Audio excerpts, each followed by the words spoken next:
दोस्तों, स्वागत है आपका अपने चैनल मिस्टीरियस फैक्ट्स चैनल में। मैं लेकर आया हूं एक नई वीडियो आप सबके लिए। पता है दोस्तों, ग्लेशियर से निकल रहा है खून। वैज्ञानिकों की स्टडी में निकला हैरान करने वाला रिजल्ट। इस रहस्य को जानने के लिए देखते रहिए पूरी वीडियो। पूरी तरह से सफेद दिखने वाले ग्लेशियर पर अचानक से लाल रंग के धब्बे दिखने लगे या पूरा का पूरा ग्लेशियर लाल हो जाए तो आप इसे क्या कहेंगे? क्या वहां खून की नदियां बही हैं? किसी तरह का नरसंहार या जीवसंहार हुआ है? नहीं, इसे वैज्ञानिक आम भाषा में ग्लेशियर का खून, ग्लेशियर ब्लड कहते हैं। इस लाल खूनी रंग को देखकर वैज्ञानिक हैरान हैं, लेकिन सफेद बर्फ वाले ग्लेशियर का रंग लाल होने के पीछे एक रहस्यमयी जीव है जिसकी वजह से यह पूरा ग्लेशियर लाल हो गया।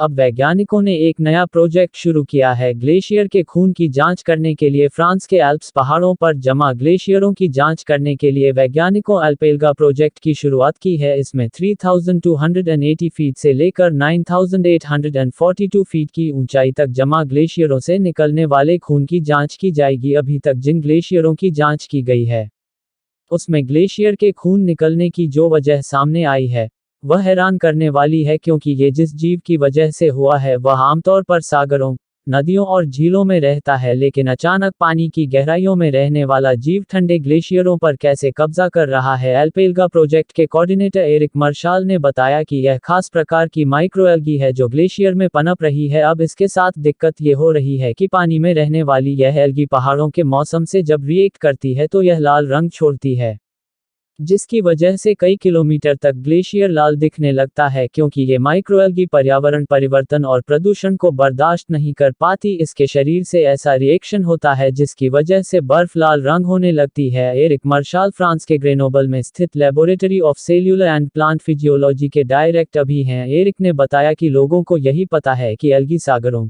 नदियों और झीलों में मिलती हैं, लेकिन ये बात कम लोगों को पता है कि माइक्रोएल्गी बर्फ और हवा के कणों के साथ उड़कर ग्लेशियरों तक जा पहुंचे हैं। कुछ तो काफी ज्यादा ऊंचाई वाले स्थानों तक पहुंच गए हैं। जब हमारी टीम फ्रेंच एल्प्स के ग्लेशियर पर पहुंची तो वहां का नजारा पूरा लाल हुआ पड़ा था। ये माइक्रोएल्गी बर्फ के छोटे कणों के बीच मौजूद पानी में पनप रही थी। उस पर पर्यावरण परिवर्तन, क्लाइमेट चेंज और पोल्यूशन का असर दिख रहा था। आमतौर पर माइक्रोएल्गी की कोशिकाएं 1 इंच का कुछ हजारवां हिस्सा होती हैं, लेकिन जब यह एक साथ जमा होते हैं तो पूरी कॉलोनी बना लेते हैं या फिर सिंगल सेल के रूप में अलग अलग जगहों पर छितराए रहते हैं। ये फोटोसिंथेसिस के जरिए शुगर बनाते हैं। इस शुगर का उपयोग पूरा इकोसिस्टम करता है, चाहे वह सीधे तौर पर उपयोग करे या फिर अप्रत्यक्ष रूप से। फ्रेंच एल्प्स पहाड़ों पर मौजूद ग्लेशियरों को लाल करने वाली एल्गी टेक्निकली हरी एल्गी है जिसका फाइलम क्लोरोफाइटा है, लेकिन इनमें कुछ खास तरह की क्लोरोफिल होते हैं जो फोटोसिंथेसिस की प्रक्रिया को पूरा करते हैं। इस एल्गी में क्लोरोफिल के साथ एक और रसायन पाया जाता है जिसे कैरोटिनोइड्स होते हैं जो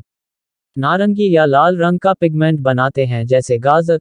कैरोटिनोइड्स आमतौर पर एंटीऑक्सीडेंट्स होते हैं जो एल्गी को तेज रोशनी से बचाते हैं, साथ ही ऊंचाई पर होने वाले अल्ट्रावायलेट रेडिएशन से भी सुरक्षित रखते हैं। एरिक मार्शाल ने बताया कि जब एल्गी ब्लूम होता है, यानी एल्गी तेजी से फैलती है, वह भी बड़े पैमाने पर, तब उसके आसपास की बर्फ नारंगी या लाल रंग की दिखने लगती है। ऐसा कैरोटिनोइड्स की वजह से होता है। ऐसा लगता है कि पूरे ग्लेशियर पर खूनी जंग छिड़ी हुई हो।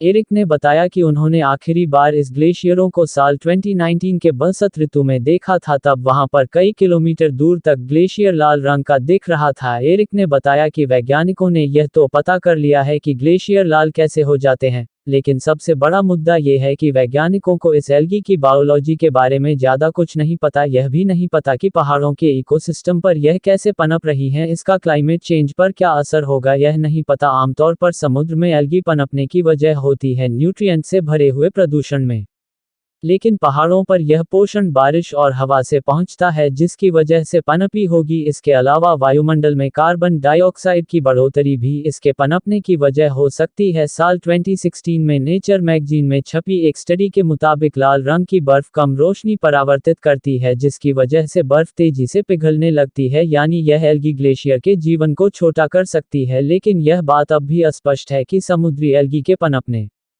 पर्यावरण परिवर्तन और प्रदूषण की वजह से ग्लेशियरों के लाल होने की घटनाएं बढ़ गई हैं, जिसकी वजह से उस इकोसिस्टम में रहने वाले अन्य जीव जंतुओं के लिए खतरा पैदा हो रहा है। एरिक ने बताया कि इस समय हम सिर्फ इतना कह सकते हैं कि ये एल्गी पर्यावरण परिवर्तन की निशानी हो सकती हैं, क्योंकि इन ग्लेशियरों और पहाड़ों के आसपास रहने वाले लोग अब हर साल ये कहने लगे हैं कि देखो ग्लेशियर फिर से खूनी रंग में बदल गया है, लेकिन इसकी तादाद हम माप नहीं सकते। हाल ही में फ्रेटियर्स इन प्लांट साइंस जर्नल में 7 जून को प्रकाशित रिपोर्ट के मुताबिक फ्रेंच एल्प्स पर वैज्ञानिकों ने 4000 से 9645 फीट की ऊंचाई के बीच ग्लेशियरों का अध्ययन किया, जिसमें उन्होंने ऐसे माइक्रोएल्गी प्रजातियों को खोजा जो बर्फ को लाल कर रहे हैं।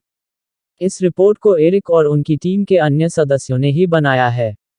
उन्होंने इन ग्लेशियरों से मृत एल्गी और टूटी हुई कोशिकाओं से डीएनए हासिल किया। इसके बाद जब पता किया तो जानकारी मिली कि ये एल्गी इन पहाड़ों पर कई सालों से मौजूद है या फिर वह मौसम में आते जाते रहते हैं। एरिक कहते हैं कि अगर कोई डीएनए की स्टडी करे तो इस पहाड़ पर या इन ग्लेशियरों पर ये एल्गी कई सालों से पनप रही है। पहले मात्रा कम थी, लेकिन अब मात्रा और क्षेत्रफल भी बढ़ गया है। एरिक ने बताया कि 6560 फीट की ऊंचाई पर एक ग्लेशियर एक एल्गी मिली थी, जिसे सांगिना कहते हैं।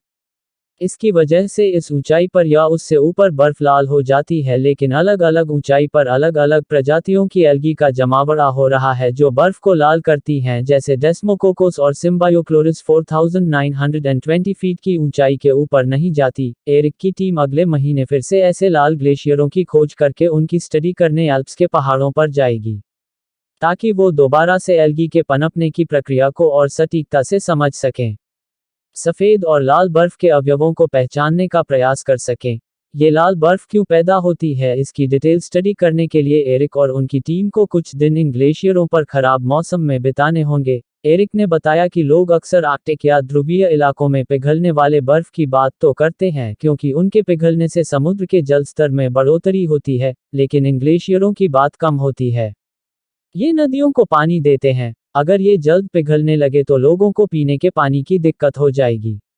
अगर ये किसी खतरनाक एल्गी से संक्रमित हो गए तब भी इंसानों के लिए खतरा है, इसलिए ऐसे बदलावों को रोकने के लिए प्रयास करना जरूरी है।